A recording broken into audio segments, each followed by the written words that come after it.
کچھ ذمہ داریاں مردوں اور عورتوں دونوں پر ہیں، جیسے امر بالمعروف اور نہی عن المنکر کی ذمہ داری، اسی طرح اپنی ذمہ داریوں کے بارے میں پوچھ گچھ.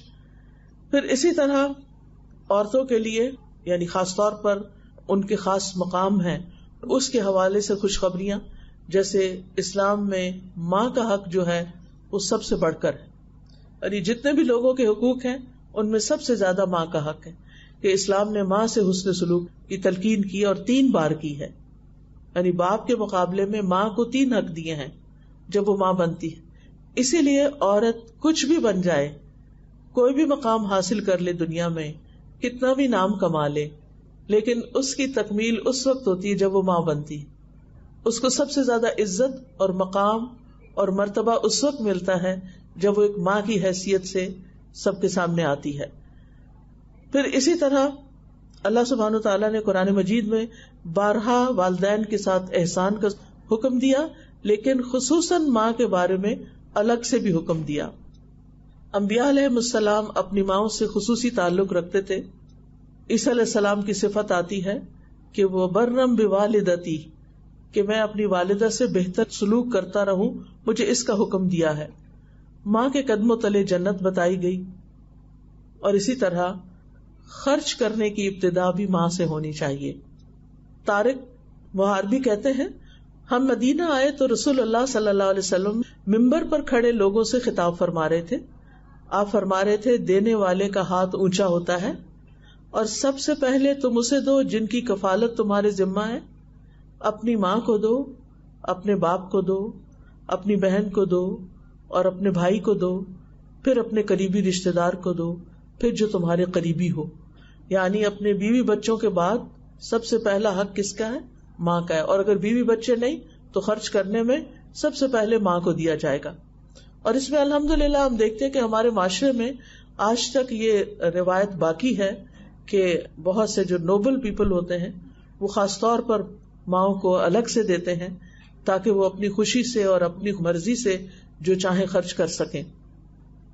پھر اسی طرح بیوی کے حقوق قرآن مجید میں اللہ تعالیٰ فرماتے ہیں وَعَاشِرُوهُنَّ بِالْمَعْرُوفِ، اور ان کے ساتھ معروف اچھے طریقے سے زندگی بسر کرو. معاویہ کہتے ہیں، میں نے عرض کیا یا رسول اللہ، ہم پر اپنی بیوی کا کیا حق بنتا ہے؟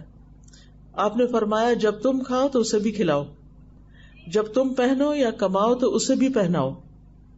یعنی صرف اپنے کپڑے نہیں خرید لو بلکہ اس کے بھی ساتھ خریدو، اور صرف اپنا کھانے کی فکر نہیں کرو بلکہ اس کی بھی فکر کرو. اس کے چہرے پر نہ مارو، اسے گالیاں مت دو، اور اگر اسے الگ کرو تو گھر میں ہی کرو. یعنی بعض اوقات ناراضگی ہو جاتی ہے دونوں کے بیچ میں، تو بیوی کو چھوڑ کے گھر سے نہ نکل جاؤ، کیونکہ بعض مرد جو ہے اس طرح کے ظلم و زیادتی کرتے ہیں. آج ہی ناشتے کے وقت ایک خاتون میرے پاس آئی تو کہنے لگی کہ میرے شوہر 9 سال پہلے مجھے اور بچوں کو چھوڑ کے گھر سے چلا گیا، کسی بات پہ ناراضگی ہوئی اور وہ کسی صورت واپس آنے کو نہیں مان رہا.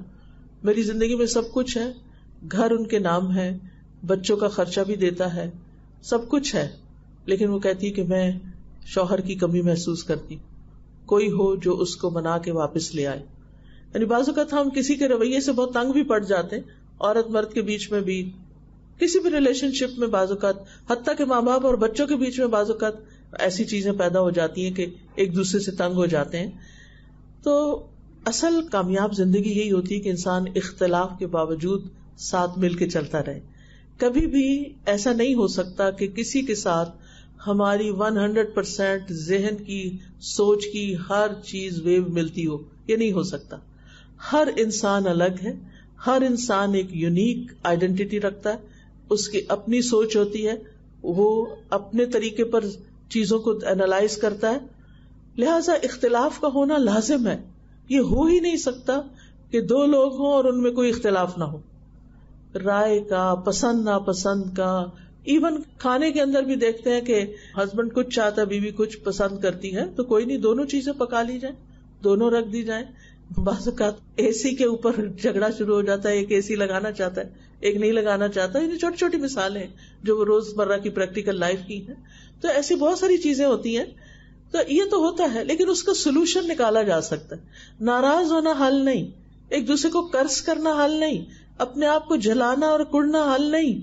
ان چیزوں کا آپس میں بیٹھ کے کمیونیکیشن کر کے ڈسکس کر کے سولوشن نکالا جائے کہ جس میں دونوں کمفرٹیبلی ایک چھت کے نیچے رہتے ہوئے ایک دوسرے کے ساتھ چلیں.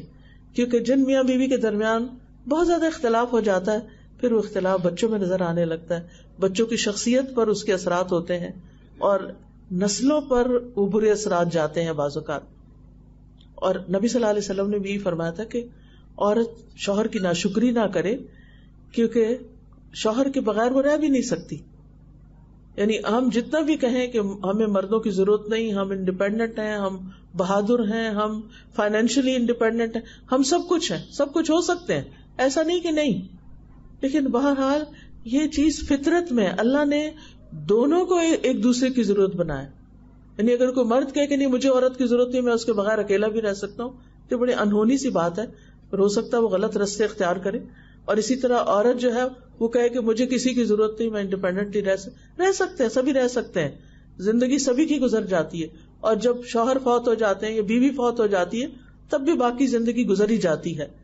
لیکن دونوں اگر ایک دوسرے کے ساتھ ہیں جیسا بھی ہے, ہر ایک کا تعلق آئیڈیل بھی نہیں ہو سکتا. بہت کم کپلز ایسے ہوتے ہیں کہ جن میں بہت آپس کی محبت اور بہت موافقت اور بہت مل کے مشورے سے بہت کچھ کرتے ہیں, جو کہ اسلام کے لحاظ سے ایک آئیڈیل زندگی ہے, ہونی بھی چاہیے, محبت بھی ہونی چاہیے اور آپس میں اتفاق بھی ہونا چاہیے اور ایک دوسرے کو سپورٹ بھی کرنا چاہیے اور ایک دوسرے کو کمپلیمنٹ کرنا چاہیے. لیکن بعض کیسز میں نہیں بھی ہوتا تو کوئی بات نہیں, یہ انسان کا امتحان ہوتا ہے. انسان کو اس دنیا میں ہر چیز نہیں ملی, اللہ تعالیٰ نے مختلف لوگوں کو مختلف طریقے سے آزمایا, کیونکہ اگر یہ آزمائش نہ ہو تو پھر کیسے پتا چلے کہ کون واقعی اچھا ہے. امتحان آنے پر ہی دوسرے کا پتہ چلتا ہے کہ کون کتنے پانی میں ہے.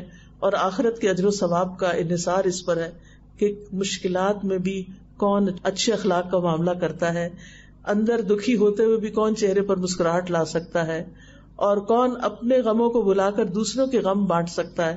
تو زندگی اسی طرح ہے. ہم اس پلانٹ پہ ہمیشہ کے لیے رہنے آئے نہیں ہیں, بس تھوڑے سال کے لیے آتے ہیں اور پھر چلے جاتے ہیں.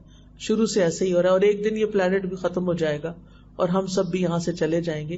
اللہ نے ہم مسلمانوں کے لیے ایک اور زندگی رکھی ہے اور وہ جنت کی زندگی ہے, لیکن اس کے لیے کوالیفائی کرنا ضروری ہے. جن چیزوں کے لیے اللہ تعالیٰ نے حکم دیا کہ وہ ان کو کرنا ہے, ہم کو وہ کرنا ہے. جو فرائض ہیں ہمارے ان کو پورا کرنا ہے.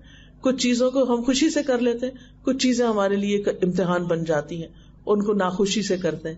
لیکن جو چیز خوشی سے کرتے ہیں اس کے مقابلے میں اس کا اجر زیادہ ہے جو ہم تکلیف سے کرتے ہیں, کیونکہ مومن کو تو ایک کانٹا بھی چبھتا ہے تو اس کے لیے اجر ہی اجر ہے. تو بہرحال بیوی کے حقوق ہیں, بیوی پر معروف طریقے سے خرچ کرنا وہ بھی صدقہ ہے. حتیٰ کہ نبی صلی اللہ علیہ وسلم نے فرمایا جب آدمی اپنی بیوی کو پانی پلاتا ہے تو اسے اجر دیا جاتا ہے, کیونکہ بیویاں تو پلاتی رہتی ہیں لیکن ہسبینڈ کم ہی ہوتے ہیں کہ جو اٹھ کے بیوی کو پانی دیں. تو ارباز بن ساریہ اس حدیث کے راوی ہیں, وہ کہتے ہیں جب میں نے یہ حدیث سنی تو اٹھا اور اپنی بیوی کو پانی پلایا اور اسے بھی یہ حدیث سنائی. پھر اسی طرح نبی صلی اللہ علیہ وسلم کی اپنی زندگی کی مثال ہے کہ وہ حضرت عائشہ سے سب سے زیادہ محبت کرتے تھے. آپ سے پوچھا گیا کہ آپ کو کس سے زیادہ محبت ہے تو آپ نے فرمایا عائشہ سے. پوچھا گیا مردوں میں سے تو کہا اس کے والد سے. یعنی آپ نے کبھی اس میں جھجک محسوس نہیں کی کہ اپنے دل کے یا جذبات کا اظہار کریں کہ مجھے واقعی عائشہ سے محبت ہے. اور پھر یہ کہ محبت کا عملی اظہار بھی کرتے.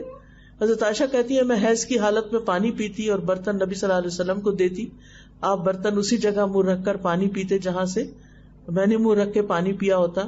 میں حالت حیض میں ہڈی سے گوشت کھا کر آپ کو دیتی اور آپ اسی جگہ سے کھاتے جہاں سے میں نے کھایا ہوتا. کیونکہ بعض لوگوں کے ہاں حالت حیض میں عورت ناپاک ہے اور اس کا پسینہ بھی ناپاک ہے اور سب کچھ ہی ناپاک ہے, حالانکہ ایسا نہیں ہے. اس حال میں بھی نبی صلی اللہ علیہ وسلم پانی بھی ان کے گلاس میں پی لیتے اور گوشت بھی وہاں سے کھا لیتے جہاں سے حضرت عائشہ نے کھایا ہوتا. پھر اسی طرح بیوی کے ساتھ گزرے ہوئے اچھے وقت کی تعریف کرنا, بیوی کو وقت دینا.